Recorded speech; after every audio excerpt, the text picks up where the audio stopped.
cast from stone to protect Girdlegard.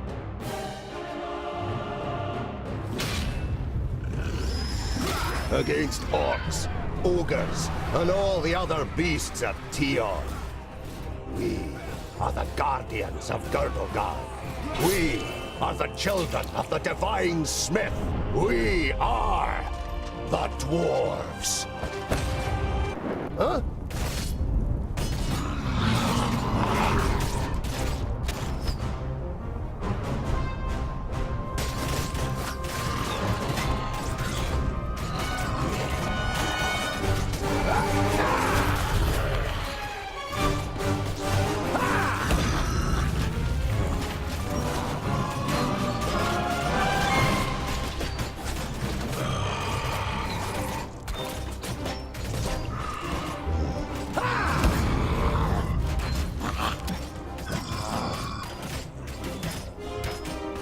That's that. Ha! And stay dead!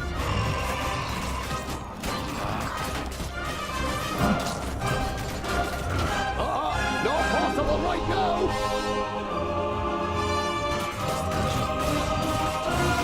That's that.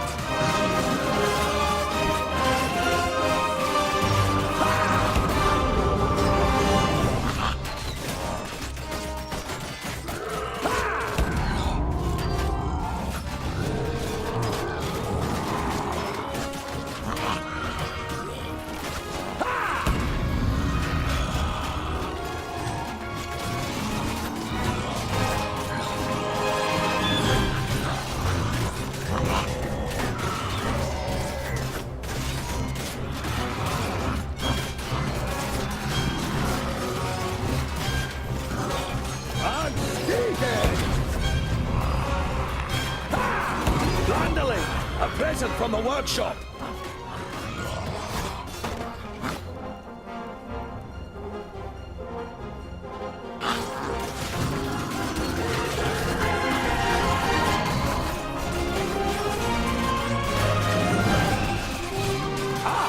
I'd be happy to pass on this present to the Greenskins.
My king!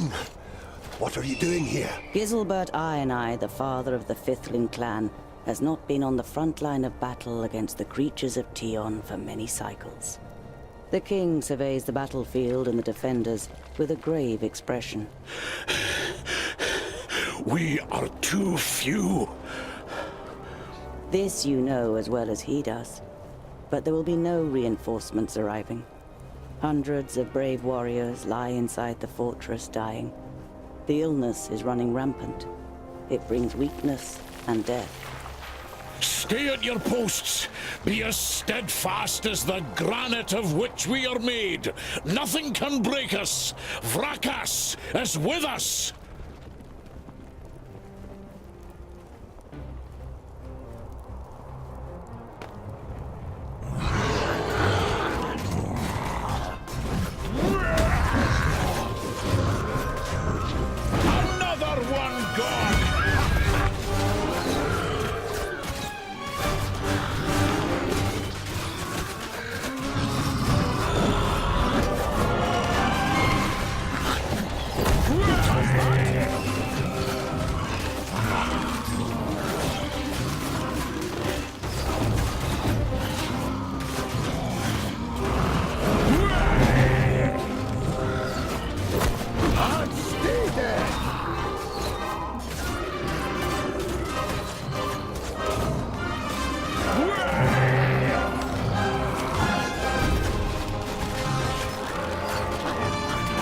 What is it?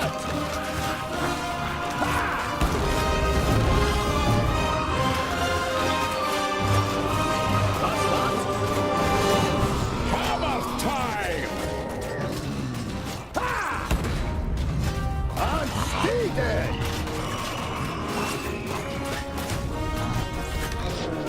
Another one gone!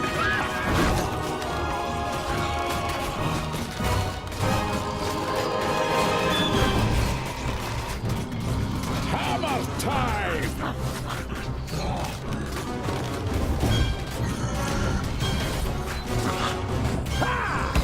Another one gone!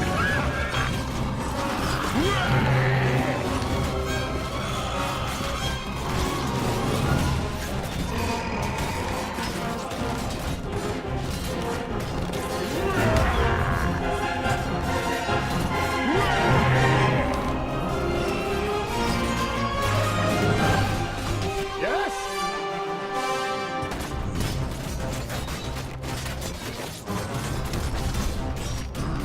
Be off with you!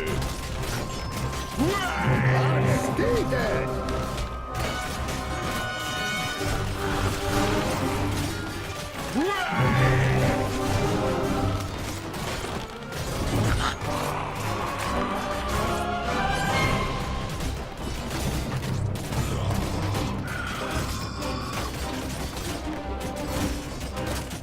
That's that.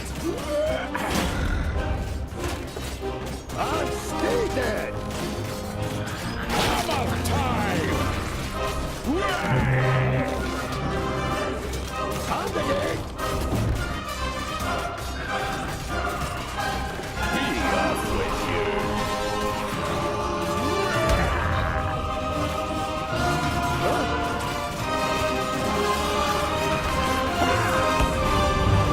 Another one gone!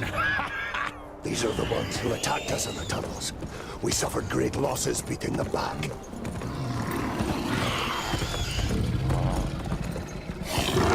Come here and I'll split you like a straw, you treacherous elf! In his fury, the old king radiates a ferocious power that none of Citalia's children could withstand.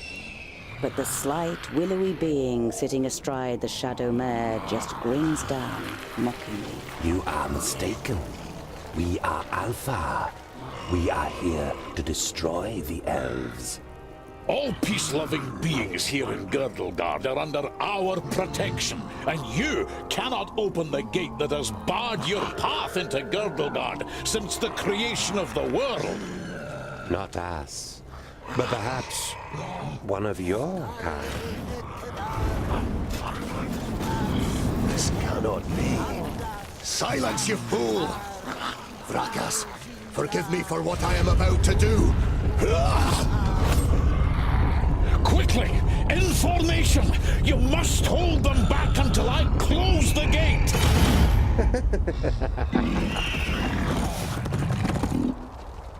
What is it?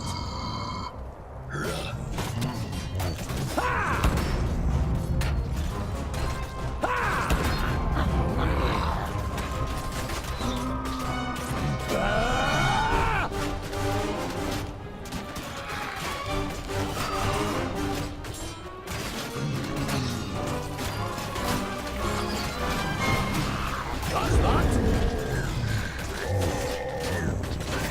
And again! That's that.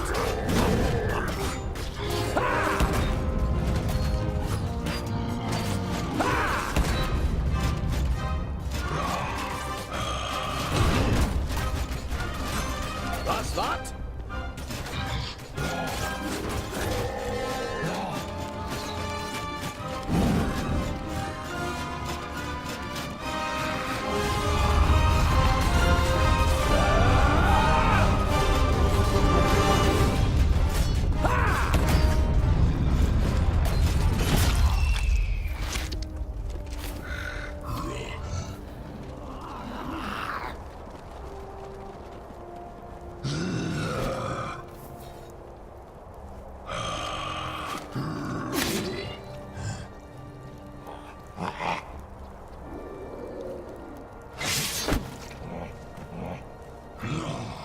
Look at me.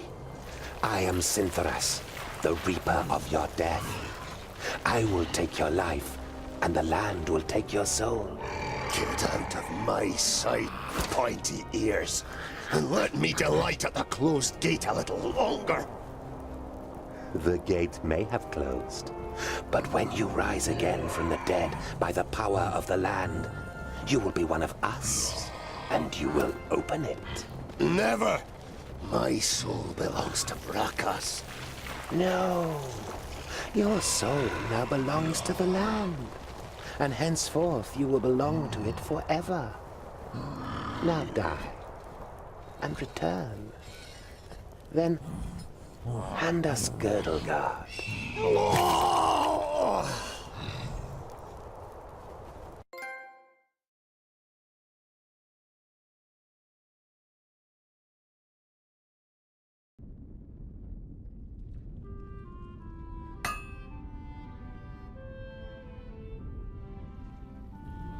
You're a perfectionist, Tungdil Bolafar.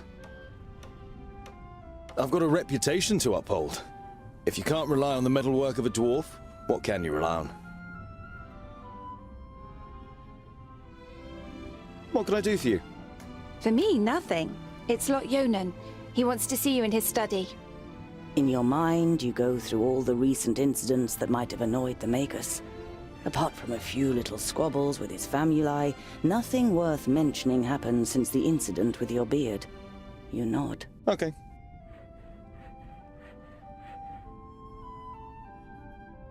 I better not keep the Magus waiting. See you later. There's goulash for dinner. There was a time when you could hardly lift the heavy hammer. Now you barely notice it anymore, and it feels like an extension of your arm. Smithing is in your blood. This is where you swung the forge hammer for the first time 30 cycles ago.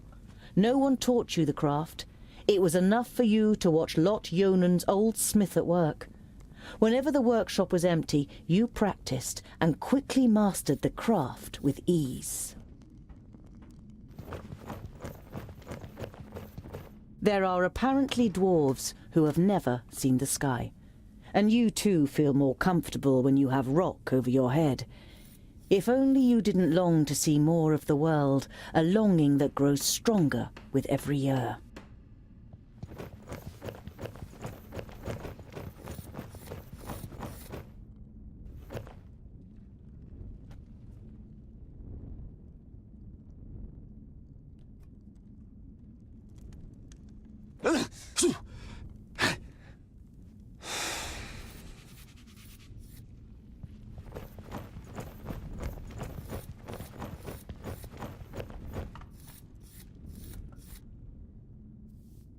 Everything you know about dwarves you learnt from books. The divine smith created the dwarves, and from time to time you make him an offering of some crumbs of gold. It's the most valuable thing you have to offer Vrakas.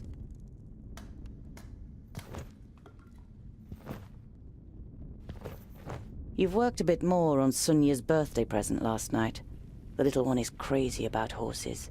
You, on the other hand, prefer to keep your distance unless you're fitting them with hooves. Too many legs and way too big.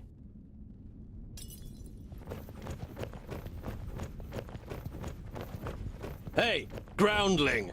Come to the kitchen, we need you. Jolison, a 4th degree famulus and your favorite foe among the students of magic, gives you a disparaging glance and disappears without waiting for your reply.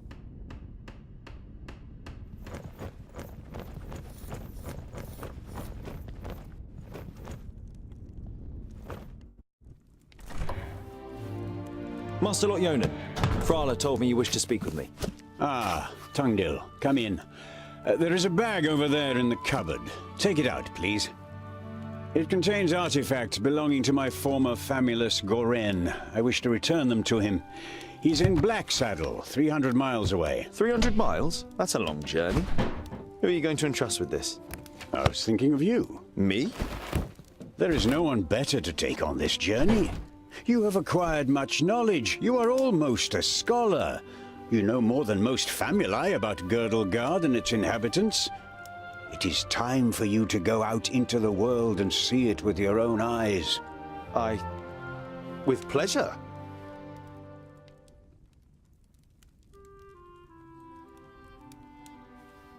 Perhaps I'll meet some dwarves on my travels. Yes, perhaps. But don't hold out too much hope. And be careful who you talk to. Not everyone out there likes dwarves. Yeah, goblins.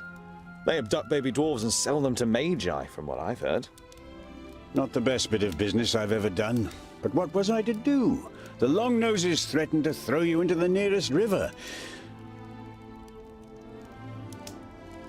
What's in the bag? Magical devices. You better leave the bag closed if you want to avoid any accidents. Dwarves don't really like magic, and magic doesn't like you either. Vrakas gave us so much craftsmanship that there's no space left in our bodies for magic. Strictly speaking, every time you've been too close to magic, it has ended in catastrophe. Be on your guard. Look after the bag and don't lose it. May Palandiel be with you. And Vrakas too, of course. I'll set off immediately. I'll see you soon, Lot Yonan.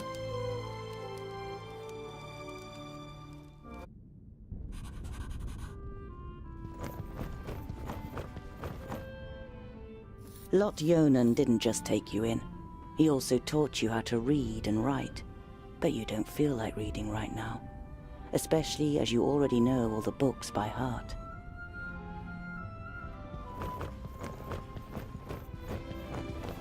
Of the 200 or so people selected to learn the art of magic under Lot Yonan, there's barely a handful of them you can stand the sight of. You're not at all interested in magic in all its elusiveness and whimsy. Your realm is the Forge.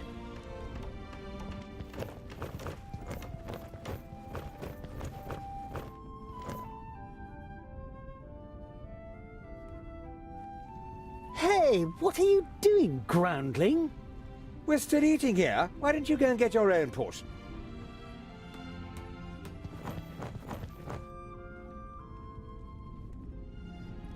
The blacksmith. Do you want something? Did a horse bolt while you were trying to shoe it? It's certainly not on our plates.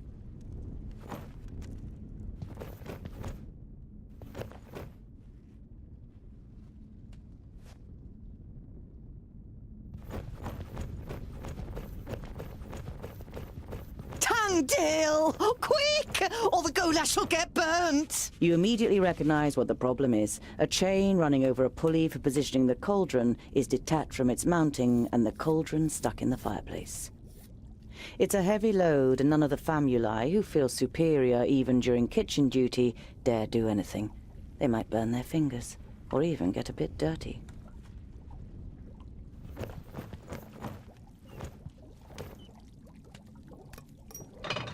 It'd be a waste of goulash. And I'm hungry. Here, hold this.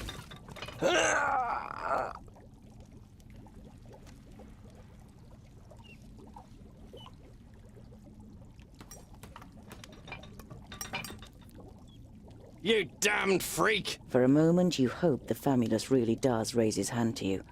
But then he comes to his senses and leaves the kitchen, his face bright red. What a pair you are!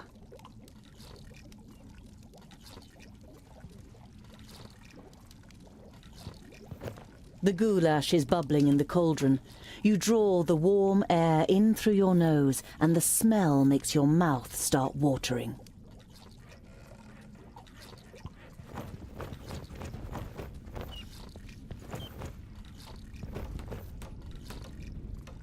Hello, Frala. Hmm?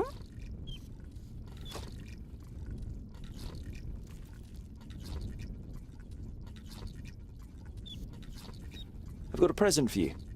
You take out a symbol of protection that you have carefully made from 3 horseshoe nails. It's not the finest jewellery in Girdlegard. One look at Frala's face makes it clear that it doesn't matter. She glows with happiness as she takes the pendant. For me?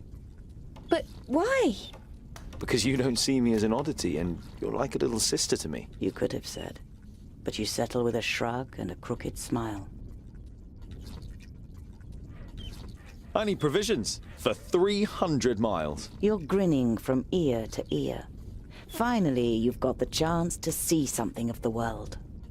300? Tungdil, that's no errand. That's an epic journey. Wait, I've got just the right thing. But make sure the cook doesn't see. I'm going to Blacksaddle to return a few things to a former apprentice in the Magus. You pocket the rye bread, sausages, and ham. Enough food for the first few days of your journey. Perhaps I'll even meet some dwarves on the way. Frala throws you a cautious glance. It's a tricky subject that you can't help but broach. There aren't dwarves down here. You're the only one in Idderslane, as far as we know.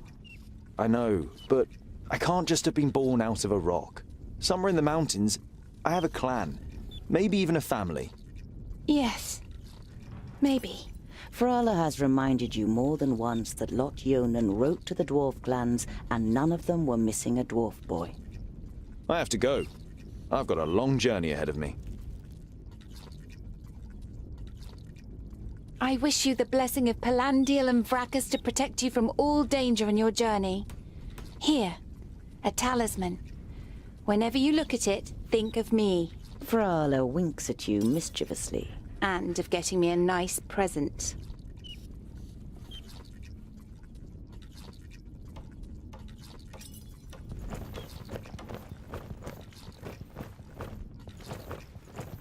Vegetables, bread, cheese, but the cook is not to be trifled with. Many painful knuckles have taught you that she knows how to handle her heavy wooden spoon, and that she may possibly have eyes in the back of her head.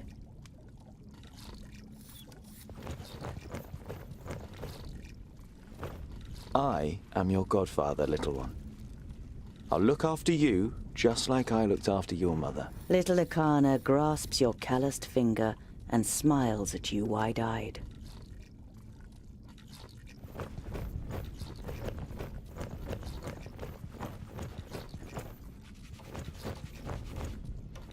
Lot Yonan's vaults are equipped with laboratories, a library, and private rooms for the famuli.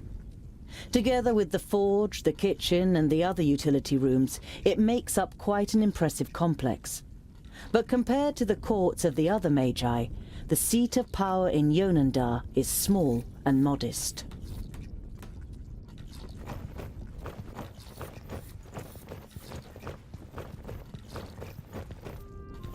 Within a few moments you find Blacksaddle on the map. It is southeast of Parista, a little more than halfway between the city of the Magus Nudin and Lot Yonan's vaults. You trace the path from the vaults to the mountain with your finger. It doesn't seem far on the map, but it will be the biggest journey of your life.